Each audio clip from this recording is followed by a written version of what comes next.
Saúde. O Brasil tem um sistema público de saúde que é universal, que é referência, mas que também na prática não funciona como deveria. Você tem as filas, a questão principalmente com os especialistas e com cirurgias.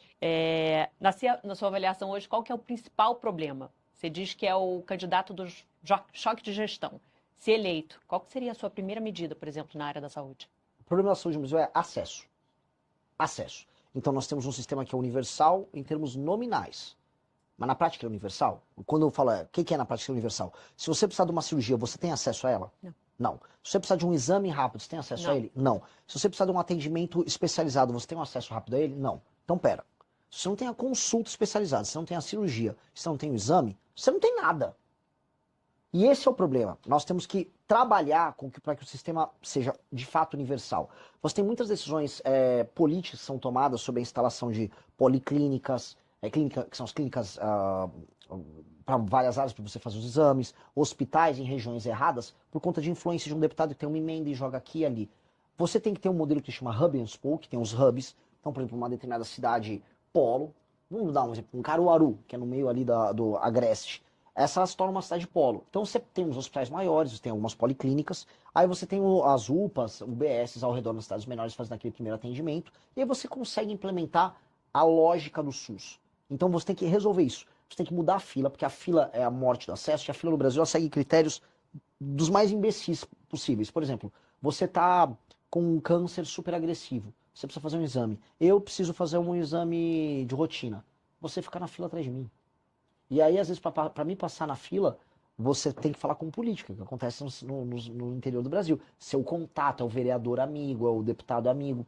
Isto mata o princípio da impessoalidade no serviço público. A regra tem que ser gravidade, porque aí você já direciona as pessoas de acordo com a gravidade no fluxo. Então, aquilo que é mais grave já direciona mais grave. Você tem que ter o teleatendimento, que vai permitir que as pessoas... Porque pensa assim... Nesse instante deve ter um médico parado lá no Rio Grande do Sul. E nesse instante aqui em São Paulo tem um monte de gente numa fila para um exame de, sei lá, cardiologista. Se você tem um aplicativo centralizando isso, você marca uma consulta com qualquer médico ao redor do Brasil. Por aqui, por telemedicina, por teleatendimento. Então quando você faz uma política com a estratégia de saúde da família, acompanhando as pessoas, e paralelamente você marca as consultas por teleatendimento com médicos ao redor do Brasil, esse erro... vamos dizer, de uma hora tem indisponibilidade, em alguns lugares tem muita disponibilidade, começa a ser equilibrado via teleatendimento. A gente começa a recalibrar o sistema para você diminuir a fila nas consultas. Isso tem um efeito enorme. E aí, para mim, o que vem a ser a joia da coroa, o uso de inteligência artificial e o uso de machine learning via prontuário único. Nós vamos lançar uma coisa que vai chamar o Pronto, que é o prontuário único de todos os atendimentos que a pessoa teve. Com esse prontuário único, ou seja, a pessoa foi atendida num posto de saúde, foi num BS, fez um exame, fica a base de dados dele toda lá. Esta base de dados ela é revisitada regularmente por inteligência artificial, que vai pegar os padrões no atendimento e dizer, olha, essa pessoa aqui, ela tem uma alta probabilidade de desenvolver diabetes. Então, o agente de saúde, ele já sabe na região dele que aquela dona de casa vai desenvolver diabetes. O que eu posso fazer para evitar que ela tenha diabetes? Aquela pessoa começa a ter uma política para evitar isso. Por quê? Porque no fim disso significa não só que a vida dela melhora, tem um aspecto humano, mas tem um aspecto financeiro. Vai gastar menos, muito menos o Estado. Se você evita que a pessoa vá para uma mesa de cirurgia, que a pessoa vá para um tratamento de uma doença crônica, você consegue mitigar gastos que são gigantescos no SUS. Então, o que a inteligência artificial vai fazer é colossal. Você já pensou em remanejamento de estoques? Por exemplo, olha, eu vou precisar de determinados estoques para malária, remédio para malária na região norte. Nessa aqui está tendo um surto, então tem que ter estoques para cá, tem que ter estoque para lá. Você remaneja estoques de medicamentos, médicos, fluxo de envio de técnicos para determinadas regiões. Então você consegue fazer com que o sistema opere melhor, atenda melhor determinados gargalos. O que a gente vai economizar dinheiro, melhor de atendimento com essa medida, assim, é uma revolução. A grande revolução técnica de gestão do nosso governo é uma revolução na saúde. Alguns países estão focando nisso, especialmente os países que têm sistemas centralizados como o Brasil, que vem ser a Inglaterra, uma China em alguma medida, e El Salvador fez. Vamos falar do Bukele de El Salvador na parte de segurança. Vejam o plano dele de saúde, fez junto com o Google. É maravilhoso. Interessante. Indo para a economia, você já falou aqui na entrevista, você acha que depois de passada a eleição vem uma grave crise por aí? A gente já está na grave crise. né? A expectativa dos juros futuro é só de subida. A gente está tendo um surto de recuperações judiciais agora. A gente está tendo. A inflação continua subindo, por isso que estão subindo os juros, porque a inflação está aumentando. Contas públicas indo para uma trajetória de dominância fiscal. Naturalmente, eu ganhando a eleição, dado que eu já tenho um plano econômico muito agressivo para resolver a questão fiscal no Brasil, você muda o clima do mercado, mas o mercado, né, e os investidores nacionais e internacionais vão querer ver ações concretas. E quais são essas ações concretas? Essa reforma fiscal poderosa que vai colocar déficit nominal zero no Brasil. Um déficit nominal zero, com uma PEC que vai economizar 3,3 trilhões em 10 anos, a gente fala em colocar as contas públicas em ordem. E aí você passa a ter um fluxo maior de capital sendo trazido para cá, a curva de juros caindo, você tem um efeito de crescimento econômico. Com juros menores, você consegue, as pessoas contraem dívidas, o investimento aumenta, tiram dinheiro da renda fixa, bota dinheiro em investimento, bota dinheiro na bolsa como um todo. Você consegue reduzir também as alíquotas de impostos em diversas áreas, abre o Brasil para o mundo, para você ter um regime mais competitivo, e aí, aí a gente sai dessa curva. Agora, em condições normais de temperatura e pressão, a manutenção do PT no poder é apenas desastre. A gente tem um governo Dilma vindo aí. Tanto que eu acho que as chances do Lula tomar um impeachment não são nem um pouco desprezíveis no Se novo eleito? mandato. Se reeleito. Você falou de reformas, além reforma da Previdência, reforma também de benefícios sociais, tudo teria que entrar no pacote. Tudo. Bolsa Família. Também. Passar o pente fino no Bolsa Família. E eu tenho uma política do Bolsa Família para municípios não sustentáveis. Eu vou fazer frentes de trabalho nesses lugares. Frentes de trabalho urgentes. Eu vou dar um exemplo, cara. Eu fiz um trabalho social, foi desenvolvido pelo MBL, que chama Leve Postos. Eu fui numa cidade com baixíssima atividade produtiva, juntamos uma comunidade, com base no investimento próprio que a gente fez com doações da molecada nossa. A gente terraplanou, fez um poço, extraiu água de lá e começou a plantar. Tá plantando agora coentro, tá plantando cheiro verde, porque nasce rápido e você consegue vender rápido. A gente já arrumou os clientes e aquela comunidade começa a se tornar autossustentável só produzindo na terra ao redor dela. A primeira coisa fácil para você gerar emprego simples, que tem uma mão de obra intensiva, é trabalhar com o que se chama de cinturão verde, que são os hortifrutos. Produto tomate, cebolinha, alface, couve, coentro, jiló. Nós temos que fazer essas frentes junto com o agro e frentes envolvendo infraestrutura em municípios que estão tomados por Bolsa Família. Urgente. Nós temos que recuperar a autoestima dessas pessoas e a cultura de trabalho delas que está sendo abandonada. Hoje, um menino ou uma menina, no interior do Ceará, a perspectiva dele é receber um benefício e talvez arrumar um bico. Mas você acha que essas pessoas, os beneficiados, também têm a mesma vontade? Precisam, vão ter. Se não tiver, vou fazer ter. É o seguinte, se você não aceitar trabalhar da frente de trabalho, você não vai receber o seu benefício. Você vai condicionar? Lógico. Porque hoje é o contrário até, né? Se você tiver renda, você não recebe. Assim, onde há emprego e a possibilidade de emprego, porque eu estou falando agora de lugares que não há emprego. Eu estou sendo...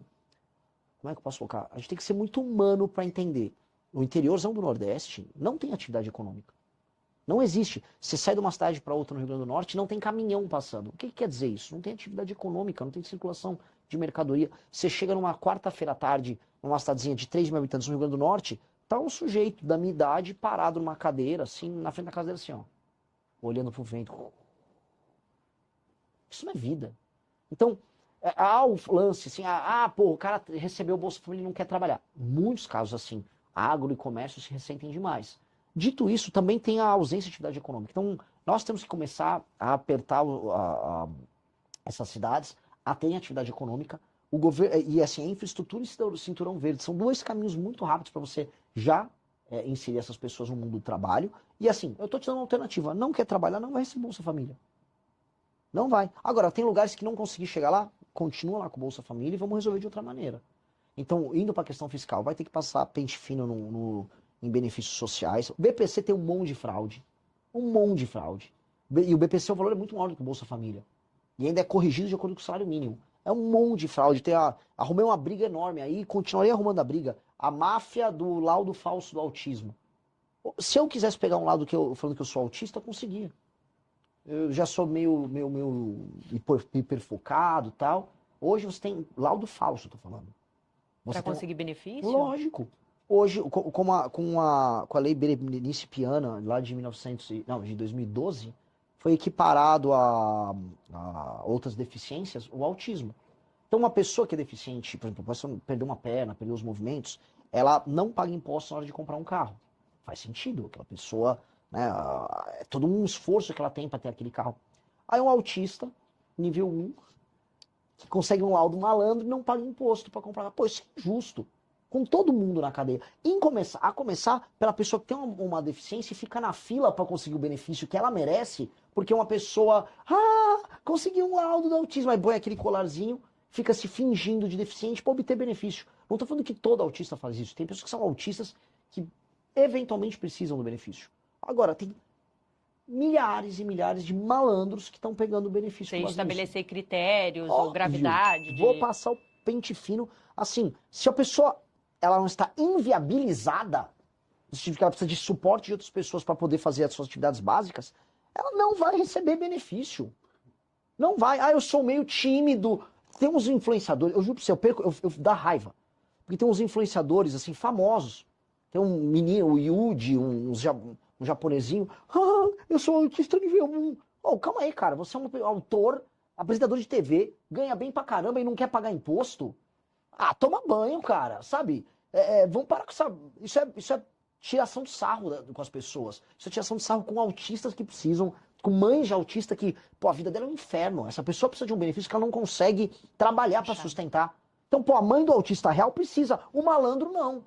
Isso dá uma raiva. Porque são, assim, o brasileiro encontra brechas para fazer a malandragem dele. E isso está custando muitos bilhões. Isso é só um pedacinho das fraudes. E os penduricalhos, os supersalários, o alto funcionalismo. E as renúncias fiscais de empresas que não precisam.